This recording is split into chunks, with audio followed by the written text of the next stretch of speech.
in this world, magical power, secular power, there is never enough to protect yourself from all harm. Yeah. Now, I'm telling you, with all his magical power, he could not save his mom. The reason was that his mom had committed the gravest sin, one of the gravest sins that you can commit. Even if you're a non-believer, even if you're your son or your daughter, even if he's a master, your son, your daughter, or the disciple of the most powerful master, like Buddha, for example, or Jesus,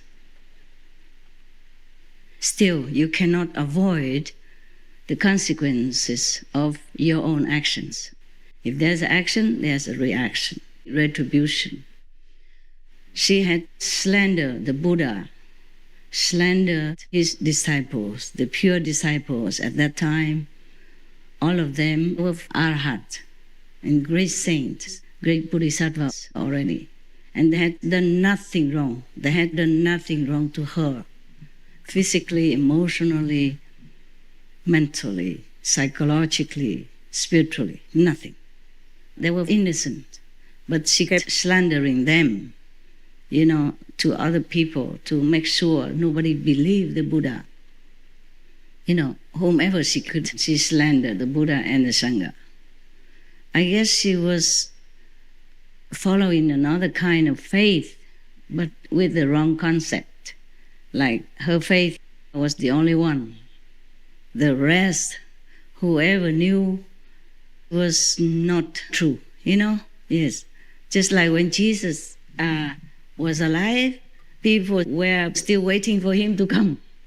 They always thought a Messiah would come one day.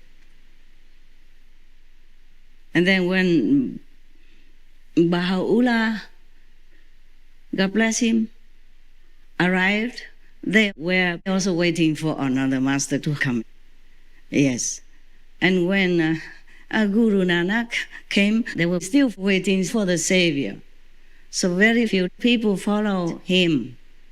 Even though look like a lot, maybe even millions. But how much is millions?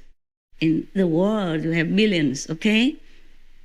Thus, whatever master comes, they're still waiting for a Messiah.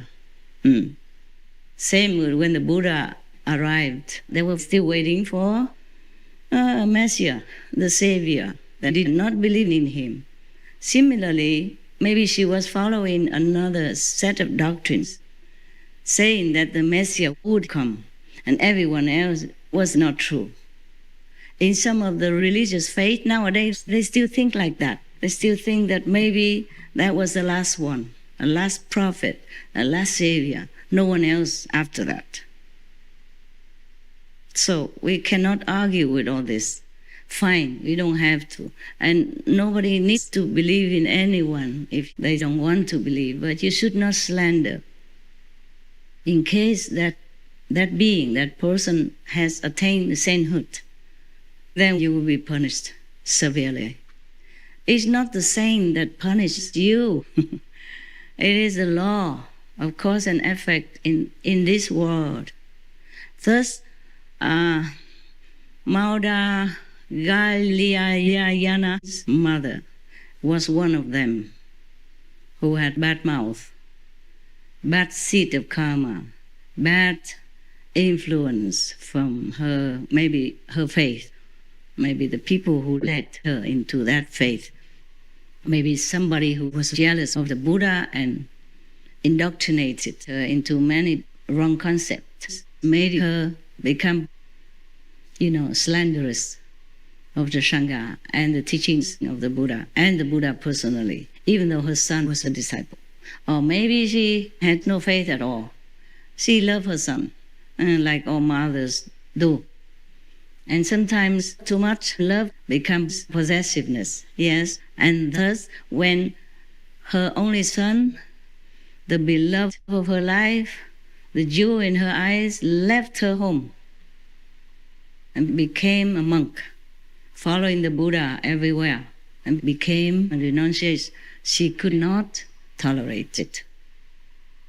Similar as many mothers, when her son is married to another woman, and the daughter-in-law is another woman, and she cannot bear it. And then there are many things happening within the family, yeah, with the in-laws. Well, this is famous anyway. I'm not saying bad things about anybody. It just happened. Just happened. Especially if her husband had left the world and she had only one son, and that was all her life. And if this so-called life was taken away from her, she became furious. And then she became, very, very bad like that. To slander the Buddha or any enlightened saint is one of the gravest sins. Or to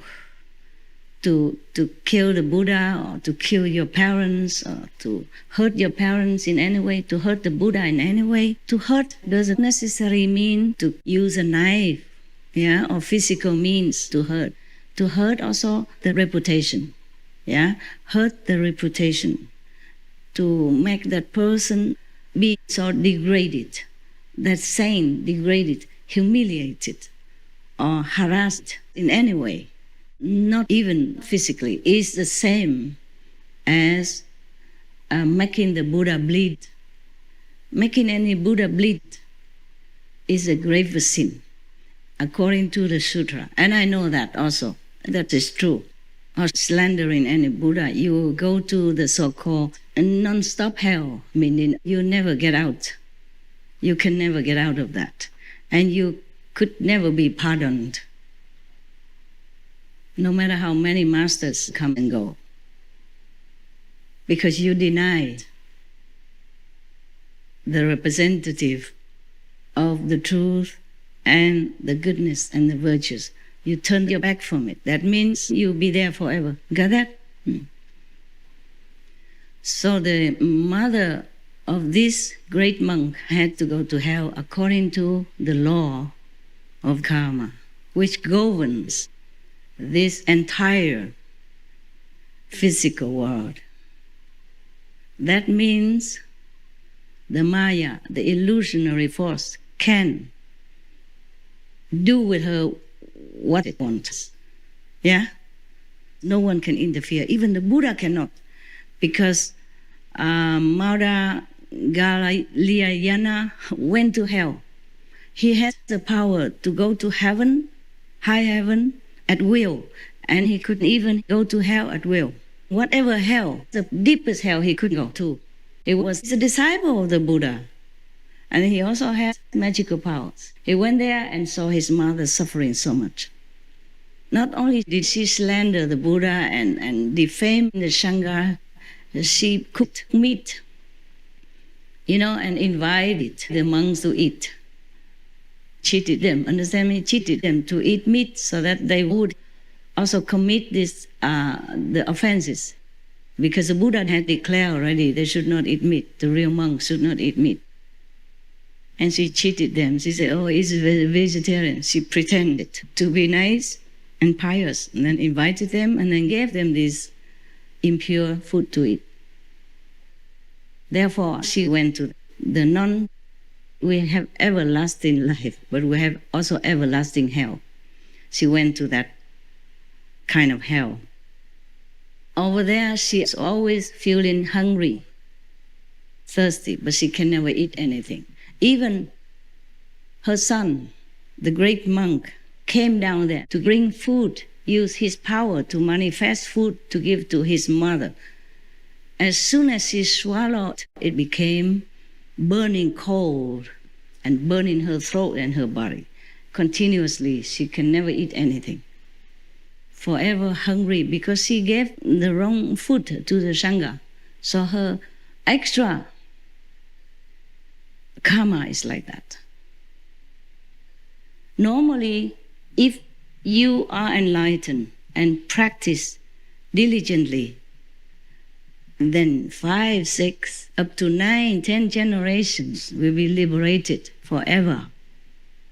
Might not be on the 5th level yet, but can be guarantee of ultimate liberation gradually because of your merit and because of your master's power. This one is an exception because she denied everything and she degraded everything that was meritorious for her due to her son. Can you imagine how much more if people even kill the Buddha and all that? Everyone, even disciples or non-disciples who slander the Buddha, will all really go to hell, whether or not the master wants it. The same with the disciples of Jesus who betray him, even though maybe not intentionally, maybe being cheated into it. And another one, Devadatta, who was always against the Buddha, the same. He would have gone to hell for a long time. And even with the power of the Buddha, maybe long eons after kalpas, after billions, trillions, gazillions of years, maybe they can fish him out, but then he would do a bad thing again. And then go back to hell again. The seed inside cannot always be destroyed by hellfire, even for thousands of billions, zillions of kalpas, meaning uncountable lifetimes. Yeah, I told you, it's very difficult to be a master because you can't please everyone. And there are many established long-time doctrines already, yes? And due to people's ignorance, not understanding the doctrines of the past masters and saints, and due to the ignorance of the so-called leaders, religious leaders, the blind leading the blind, both will fall someday. Thus, the public are being misled, believing something that is not true, is not the truth, is not correct. And so they all become very ignorant and arrogant and do not treat the real saint, the real savior nicely. Thus, they have problems. Even though they might come and follow such and such master, maybe just for fun, maybe just because they're friend in it, just because their wife going. You want to check out what the wife doing in the assembly, why she keeps going every Sunday and doesn't stay home, or the husband, why, whether or not he has another woman or something. So they just join just to check out. Or just join because there's a girl he fancy or the boy she likes, blah, blah, blah. And if anything she doesn't like anymore, she comes out, and then because they don't understand, don't want to listen, nothing, just follow that goal only, the object only, not follow the master's teaching. So they do not understand. So any little unpleasantness, she or he will come out and turn against the master. The same life after life like that. It's very difficult. Difficult. Also, the master also have former enemies coming back. And they also follow maybe, but they're doing many things that are harmful to the master and the assembly. Maybe not physically, but, mentally hurting the reputation, or obstructing the teaching, obstructing other people, making their faith waver. Something like that. Milarepa, even though he had so few disciples already, his master told him, don't go out. Don't preach to anybody. Don't accept anyone as your disciple. Most people in the world, they only want material blessings. They don't really want to practice. That's why mostly he hid himself in some remote mountain, eating even just some nettle leaves to survive. Rather than go down in the village or town where people would make offerings to him. In Tibet and India, there are there is still this wonderful tradition that they make offerings to the renunciate of the saint if they believe you are the saint. They don't question a lot. So, yeah. That's why I told you, I wish I was in India. Oh, a man, you know. In India, and if you're a man, it's also easy. They don't question you a lot. And some people have problem. Some master have problem maybe in another country, but they accept him in India. They never question him. And when he comes back, they also don't question. They don't put him in jail like in other country. They don't make trouble. If you say you are sane and you are not, then it is your problem.